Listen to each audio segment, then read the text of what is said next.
తెలంగాణలో అగ్రిగోల్డ్ బాధితులు పెద్ద ఎత్తున నష్టపోయిన విషయం మనకు తెలిసిందే. సో అగ్రిగోల్డ్ బాధితులందరూ కూడా మమ్మల్ని ప్రభుత్వం ఆదుకోవాలంటే ఈరోజు ఇందిరా పార్క్ వద్దకు వచ్చి పెద్ద ఎత్తున నిరసన కార్యక్రమం చేపట్టడం కూడా జరిగింది. సో మనతో మాట్లాడడానికి కొంతమంది అగ్రిగోల్డ్ బాధితులు ఉన్నారు, ఏజెంట్లు ఉన్నారు. సో వాళ్ళతో మాట్లాడదాము, వాళ్ళు మాట్లాడి అసలు వాళ్ళు ఏం డిమాండ్ చేస్తున్నారు, ప్రభుత్వాన్ని ఏం కోరుతున్నారు అనే విషయం కూడా వారితో తెలుసుకునే ప్రయత్నం చేద్దాం. అన్న చెప్పండి, మీరు బాధితులా ఏజెంట్లా? నేను ఏజెంటు సార్. మీ మీడియాకు ప్రత్యేకంగా ధన్యవాదాలు తెలియజేస్తా ఉన్నాను. గతంలో ఎలక్షన్ల ముందు ఇచ్చినటువంటి హామీ ముఖ్యమంత్రి రేవంత్ రెడ్డి గారు హామీ ఇచ్చారు.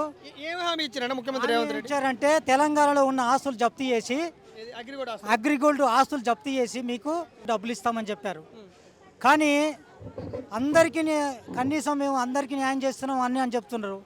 మేము బీదవాళ్ళం, మేము మా బంధువులకు ఉన్నటువంటి మా చుట్టాలలో లేకుండా మాకు తెలిసినటువంటి దోస్తాన్లు, మాకు తెలిసినటువంటి వాళ్ళ దగ్గర పైసా కూలినాలు చేసుకునే వాళ్ళ దగ్గర మేము వసూలు చేసి ఈ అగ్రిగోల్డ్లో కట్టాం.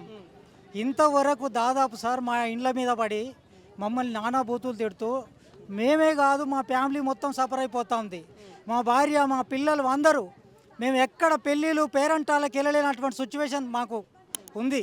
ఏ ఊరు నుంచి వచ్చారు మీరు? ఎక్కడ? నేను రంగారెడ్డి జిల్లా ఇబ్రాహీంపట్నం పెత్తులు అనే విలేజ్ నుంచి వచ్చాను. దాదాపు 50 కిలోమీటర్ దూరం నుంచి వచ్చానండి.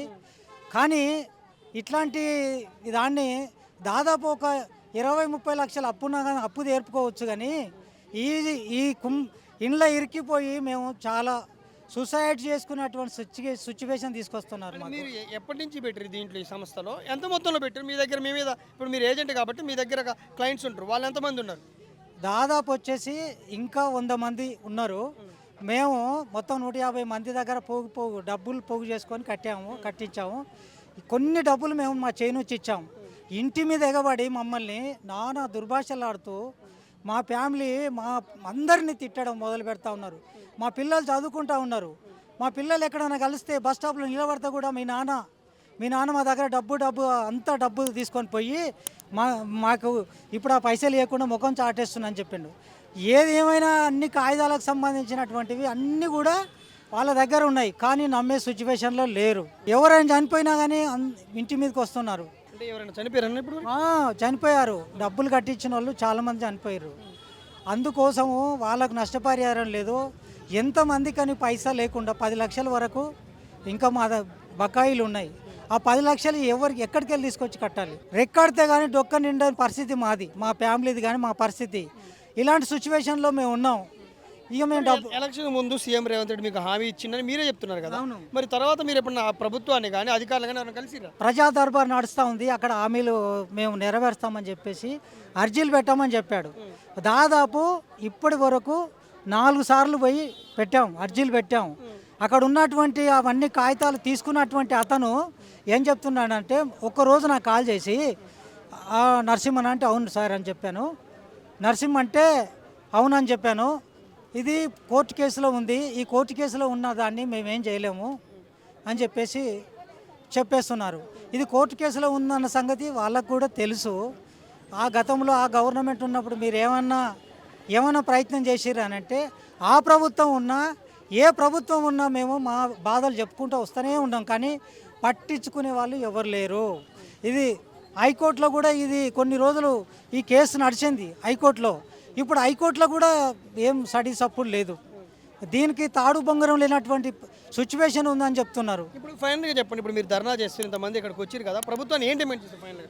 ఏం లేదు సార్, ఉన్నటువంటి ఆస్తులు జప్తు చేసి మాకు సంబంధించినటువంటి కస్టమర్కి సంబంధించినటువంటి పైసా ఇచ్చేసింది అనుకో, అంతే. అంతకంటే ఎక్కువ ఏం లేదు. ఇంకా పైసా పోగు చేసి మేము కట్టించాం. ఆ కస్టమర్కు సంబంధించినటువంటి డబ్బులు ఇస్తే అంతకంటే ఇంకేం లేదు సార్. ఇక సో ఇప్పుడు మనం చూడొచ్చు, ధర్నా చౌక్లో పెద్ద ఎత్తున ధర్నా చేస్తుంటే వృద్ధులు కూడా, అంటే ఇందులో నష్టపోయిన వృద్ధులు కూడా, అంటే 60 ఏళ్ళు పైబడిన వాళ్ళు కూడా, 70 ఏళ్ళు పైబడిన వాళ్ళు కూడా ఉన్నారు. అందులో ఒక బాంబు ఉంది, ఆ బాంబుతో మాట్లాడదాం. అందరికీ నమస్కారం సార్. మాది ఖమ్మం జిల్లా ఏన్కూరు మండలము తూతకలింగనపేట గ్రామం సార్. నా పేరు మైలావరపు లక్ష్మి. నేను 75 లక్షలు కట్టించాను సార్. నేను మీ ఊర్లో, మా చుట్టుపట్టు ఊర్లలో, వేరే పక్క ఊర్లలో కూడా కట్టించారు. మాకున్న గ్రామంలో చిన్న ఊర్లలో నా మీద నమ్మకంతో కట్టించేసి కొన్ని ఇప్పించి మళ్ళీ కట్టిస్తున్నాం సార్. ఇప్పుడు 12 సంవత్సరాల నుంచి పోరాటం చేస్తున్నాం సార్. నాకున్న ఒక బాబు కూడా చనిపోయాడు. నేను వాళ్ళ పోరుబడలేక నమ్మించాంగా సార్ మేము హామీ అని. వీళ్ళు యాజమాన్యం మమ్మల్ని మోసం చేసి ఇలా చేసి జైల్లో నుండి మళ్ళీ రావడం, ఈ రాజకీయ నాయకులతోటి కుమ్ముక్కయి మమ్మల్ని 12 ఏళ్ల నుంచి ఏడిపిస్తూనే ఉంది. ఈ ప్రభుత్వాలను న్యాయం చేస్తుంటే కేసీఆర్ గారు అసలు పట్టించుకోలేదు. మూల కారణం చంద్రబాబు గారు. ఇప్పుడు చంద్రబాబు గారు ఆంధ్రాలో చేస్తున్నారు, మీరు తెలంగాణగా మాకు సంబంధం లేదన్నట్టు వాళ్ళు ఉంటున్నారు. మేము అప్పట్లో సార్ ఈ యాజమాన్యంతో కొన్ని వాళ్లకు గొడవలయ్యి మొత్తం ఇచ్చిందే పర్మిషన్ ఆయన అగ్రిగోల్డ్ 1999లో 20 సంవత్సరాలు నడిచింది. 20 సంవత్సరాలు నడిచినాక 14, 15వ సంవత్సరం మూసేశారు. వాళ్ళకి ఎలాంటి 9 మంది సార్ ఏదో అంటారు కదా, రాజకీయ నాయకులు ఏది చేసినా సరిపోతుంది, మూసేశారు. ఇప్పుడు మా ఇళ్ళ మీద వాళ్ళు పడి గొడవలు అయిపోయినాయి సార్. ఏ ప్రభుత్వం పట్టించుకోకుండా బట్టి గారును రేవంత్ రెడ్డి గారు ఏమన్నారంటే, అమ్మ మమ్మల్ని గెలిపించండి, మీకు ముందు మేము చూస్తామన్నారు. 3 సంవత్సరాలైనా మమ్మల్ని పట్టించుకోవట్లేదు. ప్రజా దర్బార్కి రండి, మీ బాధలన్నీ ఇవ్వండి అన్నట్టు అయ్యి పక్కకు అయిపోయినాయి సార్. మేము కనీసం ఏం సార్ ఎన్నిసార్లు ప్రజా దర్బార్ పెట్టినప్పుడల్లా మా ఊర్లు ఎన్ని జిల్లాలునే అన్ని జిల్లాలలో ఇచ్చేసి వచ్చినాం. ఆ తర్వాత అది కూడా బంద్ అయింది. ఎన్నోసార్లు పర్మిషన్ అడిగాం, అసలు పట్టించుకోలేదు. మీది కోర్టులు ఉందని మాట్లాడారు. మరి ఆ విషయం తెలియదా రేవంత్ రెడ్డికి కానీ? బట్టి మీ జిల్లా మంత్రే కదా. మంత్రి ఏంది సార్, అందరూ వాళ్ళే. మేము కోరుకునేది ఒక్కటే సార్, దయించి మీ సొమ్ము మేము వేయమంటలేదు. మీరు కట్టిన యాజమాన్యం కొని పెట్టారు ఇక్కడ. మీరేది ఇచ్చిన డబ్బులతో వాళ్ళు కొన్ని ఆస్తులు కొన్నారు సార్. మా అదృష్టం అది ఒక్కటే. ఎక్కడైనా సరే కోట్ల ఆస్తులు ఉన్నాయి. ఆ కోట్ల ఆస్తులలో మాకు తెలంగాణకు వచ్చేది 500 కోట్లు.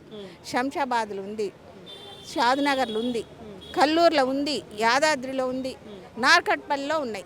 అవన్నీ మీరు వాల్చుకొని మాకు ఇవ్వాల్సిన 500 కోట్లు ఇప్పిస్తే. ఎందుకు ఇవ్వట్లేదు? ఇప్పుడు ఇన్ని ఆస్తులు ఉన్నాయి కదా, ప్రభుత్వం ఎందుకు జప్తు చేయట్లేదు? మేము ఎందుకు అంటే కోర్టు అంటారు సార్. కోర్టు 12 సంవత్సరాల నుంచి కోర్టు నడిచింది. అక్కడ ఏం చేశారు, ప్రత్యేకమైన కోర్టు పెట్టారు. మరి మాకు కూడా మీరు కోర్టు పెట్టించి, ఏపీలో ఆల్రెడీ 21 మందిని పెట్టారు, కోర్టు పెట్టారు. ఆల్రెడీ కొన్ని ఇచ్చారు కూడా వాళ్ళు సార్. 20,000 ఇచ్చే వాళ్ళకి 20,000 ఇచ్చారు. ఏజెంట్ చనిపోతే 5 లక్షలు ఎక్స్గ్రేషియా ఇచ్చారు. మేము తెలంగాణలో కూడా ఏజెంట్ చనిపోయారు కదా, ప్రభుత్వం ఆదుకుందా? ఆదుకోవడం కదా సార్, మాకు మనం చూసే దిక్కు లేదు. మేము ఎన్నిసార్లు, ఇప్పుడు ఇది 4వసారి ధర్నా ఇక్కడ ఇందిరా చౌక్లో. అవును సార్, 4వసారి ధర్నా మేము చేయబట్టి. ఈసారి మాత్రం అక్కడ జరిగింది మేము తాడోపేడో తెలుసుకోవాలని ముఖ్యమైన వాళ్ళు వచ్చాం సార్. ఇక జిల్లా వేదిగా పెద్ద ధర్నా జరుగుతుంది. ఇప్పటికైనా పట్టించుకొని మేము కోరుకునేది, వారిని విన్నవించుకునేది, డిమాండ్ చేయట్లే. ఆ ఉన్న ఆస్తులు అమ్మేసి లేకపోతే మీరే తీసుకోండి, మాకు న్యాయం చేయమని చెప్తున్నాం సార్.